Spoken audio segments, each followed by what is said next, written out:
Madiun sendiri merupakan salah satu kota santri di Jawa Timur yang merupakan pusat penyebaran dan perkembangan Islam di tanah Jawa. Sejarah Madiun tidaklah lepas dari tokoh Pangeran Timur yang dilantik sebagai Panembahan Purabaya atau sekarang dikenal Madiun 18 Juli tahun 1568 oleh Sultan Pajang. Ayah dari Pangeran Timur ini adalah Raja ketiga Kesultanan Demak yang memerintah tahun 1521 sampai 1546. Di bawah pemerintahannya, wilayah kekuasaan Demak meluas sampai ke Jawa Timur. Bupati pertama kota Madiun adalah Pangeran Timur dengan gelar Ronggo Jemeno, merupakan cucu dari Raden Patah. Raden Patah adalah pendiri kerajaan Islam Demak di Demak, Jawa Tengah. Ayah Pangeran Timur yaitu Sultan Trenggono adalah putra Raden Patah yang lahir dari permaisuri Ratu Asikah. Ratu Asikah yang merupakan nenek dari Pangeran Timur adalah putri Sunan Ampel. Pangeran Timur memiliki kakak yaitu Sunan Prawoto yang menjadi raja kerajaan Islam Demak menggantikan Sultan Trenggono. Ratu Kalinyamat yang menjadi Bupati Jepara. Ratu Mas Cempaka yang menjadi istri Sultan Hadiwijoyo, Raja Pajang. Ketika berwisata religi di Madiun, berziarah ke Pangeran Madiun tak boleh terlewatkan. Di samping Pangeran Timur adalah cicit dari Sunan Ampel, cucu dari Raden Patah dan anak dari Sultan Trenggono. Beliau adalah Bupati atas Kabupaten Purboyo yang sekarang menjadi Madiun. Pangeran Timur tidak hanya menjadi pemimpin administratif, beliau juga giat menyiarkan agama Islam di Madiun. Yang diberi gelar Panembahan Purabaya, dimakamkan di Kuncen Madiun tahun 1586. Pangeran Timur ini adalah merupakan cikal bakal dan sesepuh dari warga Tanjung Harjo, Kecamatan Kapas, Bojonegoro.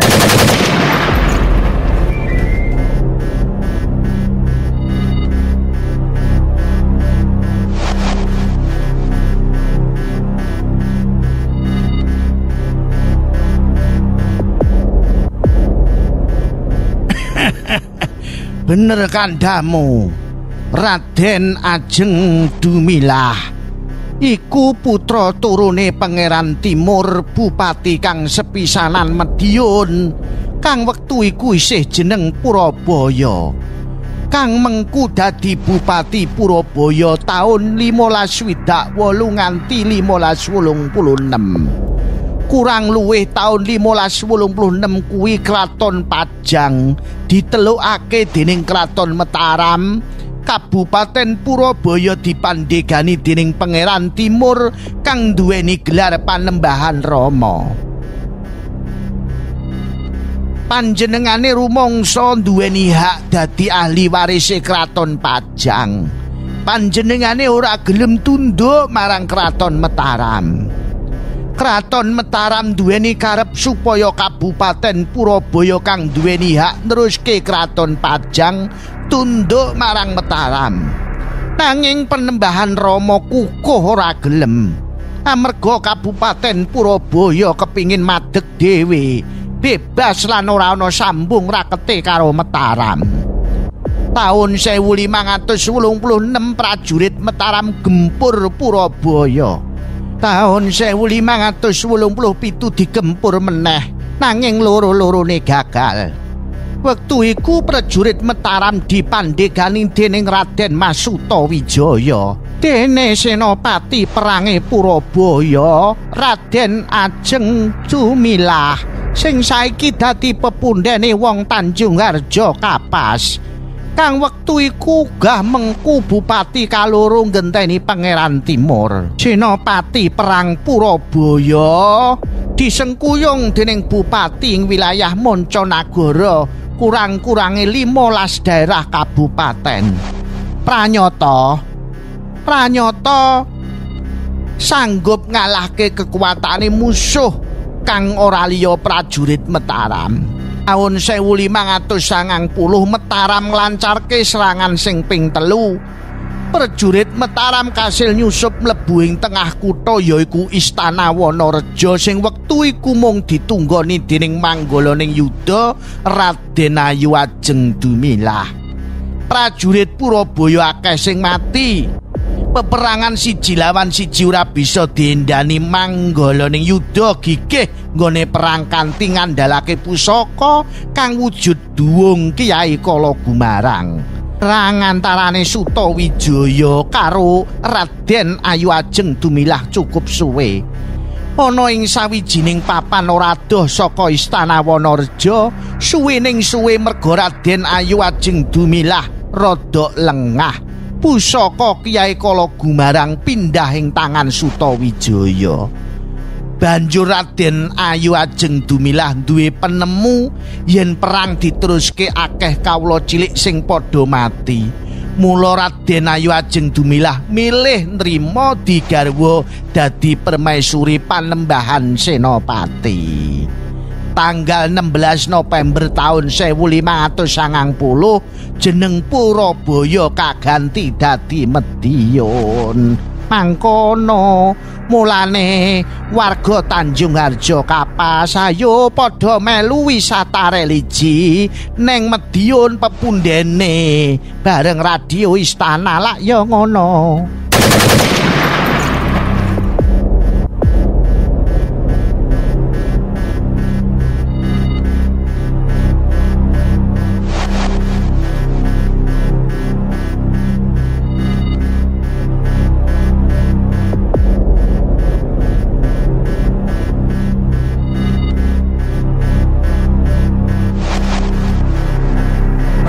Dan ambisi Aryo Pangiri di Pajang dan telah berhasil memindahkan pusaka-pusaka Pajang ke pusat pemerintahan baru di Mataram.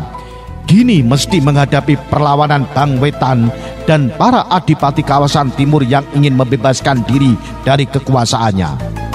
Gerakan mereka mulai dengan upaya mempersiapkan serangan bersama ke Mataram dengan menyusun serta menetapkan daerah-daerah yang dapat menjadi simpul dan pijakan untuk menempatkan dan menyiapkan gudang-gudang logistik bagi jalur pasukan gabungan yang akan menyerbu Mataram, maupun gerakan penjual jasa membunuh Sutawijaya yang kini bergelar Panembahan Senopati.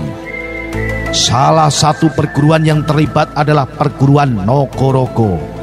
Mereka mengirim guru dan murid pilihannya sebagai regu pembunuh gelap ke Istana Mataram.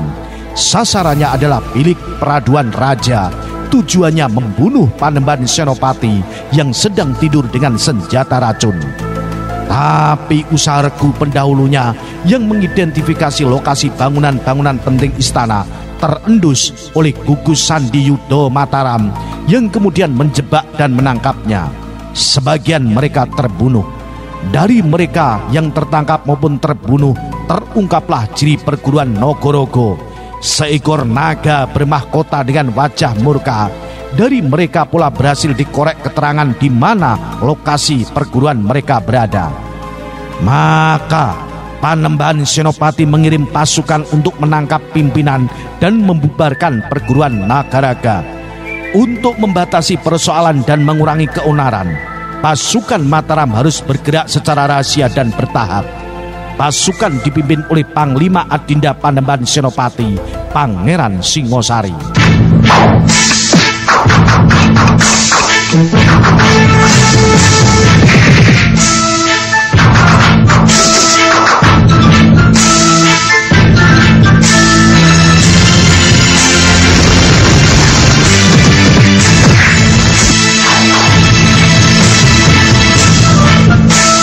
Pasukan ini beranggotakan perwira-perwira sandi pilihan dan prajurit-prajurit tangguh serta para sakti.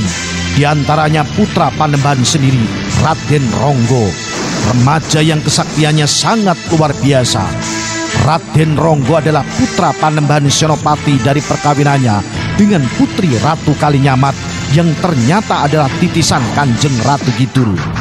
Cara tindak dan kesaktiannya yang luar biasa diperolehnya secara gaib dari panglima-panglima bala tentara Laut Selatan. Perguruan Nagaraga terletak di lereng utara Gunung Lawu, mempunyai ciri gerak yang mendasarkan pada sifat dan gerak ular dan naga, dilengkapi dengan olah senjata dan ilmu ramuan obat berbisa dan beracun. Di kawasan-kawasan perguruan, di belakangnya ada sebuah gua di dalamnya bermukim ular besar, dikeramatkan dan didewakan warga perguruan. Sang Nagaraga. Upacara ritual pengorbanan diselenggarakan rutin, melemparkan kambing hidup ke dalam gua sebagai santapan Dewa Nagaraga. Kesaktian para mahaguru, guru dan murid-murid perguruan didasarkan tuah Sang Nagaraga yang didewakan di sana. Panglima Mataram Pangeran Singosari pada akhirnya disambut oleh pimpinan sekaligus mahaguru perguruan Nagaraga, Empu Nagaraga, di depan gerbang perguruan yang pecah di gempur Mataram.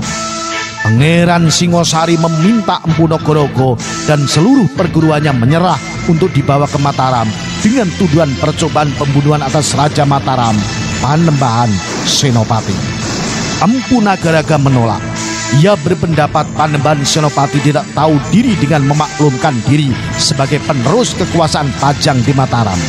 Sementara masih ada Panembahan Madiun, Adipati di Madiun yang juga bergelar Ronggo Jumeno, putra bungsu Sultan Trenggono, yang secara garis keturunan adalah yang paling tua dan paling berhak. Ia meminta Panembahan Senopati menghormati adat dan kasepuan, menyerahkan mandat dan kekuasaannya kepada Adipati Madiun. Hasilnya pertempuran pun pecah habis-habisan. Atas tuah Dewa Naga Sang Nagaraga, kesaktian para murid perguruan berhasil mengimbangi bahkan mengatasi pasukan Mataram yang kalah dalam jumlah dan seakan kehilangan kesaktiannya. Keadaan yang dapat berakibat tak satupun prajurit Mataram pulang dalam keadaan hidup. Tetapi Raden Ronggo, remaja sakti tiada tara putra Panembahan Senopati dari ibu titisan Kanjeng Ratu Kidul, berhasil menyusup ke Gua Keramat membunuh sang Dewa Ular Nagaraga. Kesaktian dan daya perlawanan seluruh mahaguru, guru dan murid-murid perguruan Nagaraga menjadi seakan sirna. Pasukan Mataram bangkit semangatnya, kesaktiannya pun pulih kembali. Empu Nagaraga pun terbunuh.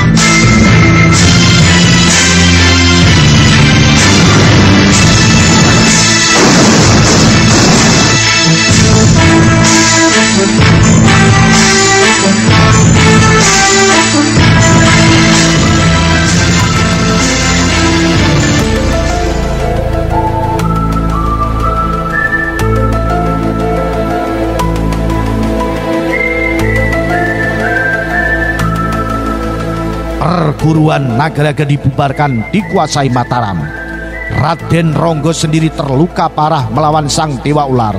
Ia minta segera dibawa menghadap ayahandanya ke Mataram. Di depan Panembahan Senopati ia melaporkan hasil tugasnya. Ibundanya Kanjeng Ratu Kidul ikut hadir menghadap Panembahan Senopati untuk menjemput putranya, mengasuhnya di alamnya. Raden Ronggo meminta izin pada ayahandanya dan pada semua yang hadir.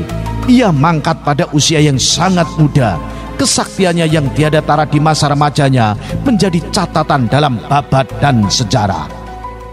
Itulah cerita singkat sejarah tentang perlawanan Madiun atas Mataram. Kisah selanjutnya ikuti INK Istana Ngudi Kawero.